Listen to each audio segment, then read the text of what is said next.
Notre lutte, c'est d'amener à tout le monde à comprendre que c'est des réalités que les femmes vivent. Être naturopathe, pour moi, je peux dire que je suis née dedans. Parce que je viens d'une famille dont depuis des décennies, nous vivons toujours avec la nature dans la santé quotidienne. Quand on parle de naturopathe, c'est-à-dire quelqu'un qui soigne tout simplement avec la nature, avec tout ce qui est naturel. Quand on parle de la santé sexuelle et reproductive, il faut souligner une chose qu'en Afrique, ici, c'est toujours un sujet tabou, un sujet problématique.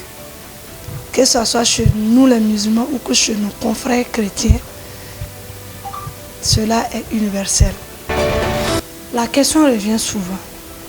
Qu'est-ce qui vous a poussé à commencer à écouter les femmes qui ont des problèmes de santé sexuelle et reproductive?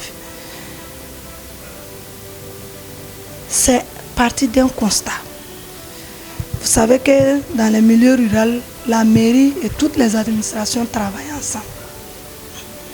Donc, il y a le maïticien du CSPR de Founzan, à son temps, qui disait que malheureusement, ce n'est que quand les femmes tombent enceintes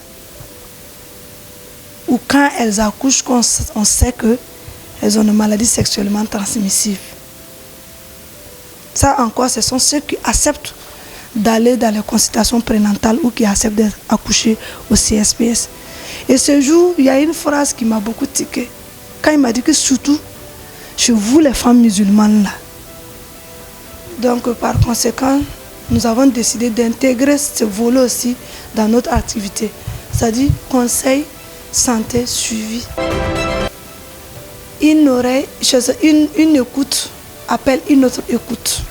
De nos jours, il y a beaucoup de femmes qui ont les maladies sexuellement transmissibles, surtout chez nous dans le milieu islamisé, et qui ont du mal à aller se faire consulter, faire des examens dans un centre de santé.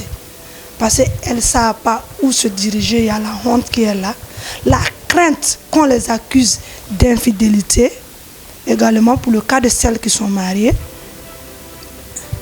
la crainte de est-ce que je vais trouver une femme gynécologue pour m'observer. C'est vraiment un problème qui affecte beaucoup les femmes. Parce que dès qu'ils savent que c'est une maladie qu'on peut avoir aussi sexuellement, elle a peur que son mari l'accuse d'infidélité. Donc par conséquent, quand tu lui dis d'aller appeler son mari, elle ne vient plus. Donc par conséquent, nous on est un peu le rond-point entre ces femmes et les agents de santé. Notre accompagnement se fait à l'écoute et aux soins. Ce qui est de la santé sexuelle et reproductive, nous voulons faire un appel à les centres de santé, à toute organisation islamique, toute ONG islamique, vraiment de nous aider